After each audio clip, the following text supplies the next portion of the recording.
Hello. জোহালা, Raisul জোহালা। আমাকে phone করেছিস কেন? কি চাস তুই? যে আমার ছেলের নামে মামলা করেছিল সে তো শেষ।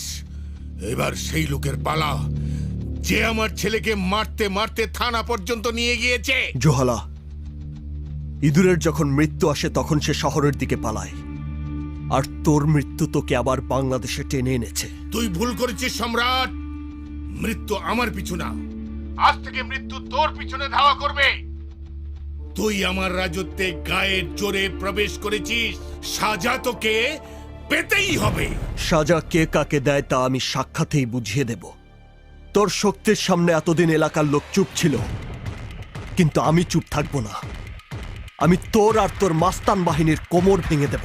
আরে তুই চলিস গায়ের জোরে, আর আমি চলি বুদ্ধির জোরে।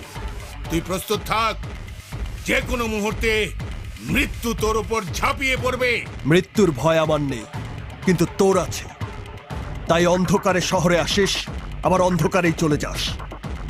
তোকে একেবারে অন্ধকারের রাজত্বে পাঠিয়ে দিতে সম্রাট আসছে। তোকে একেবারে শেষ না করে এই সম্রাট থামবে না। It's my challenge.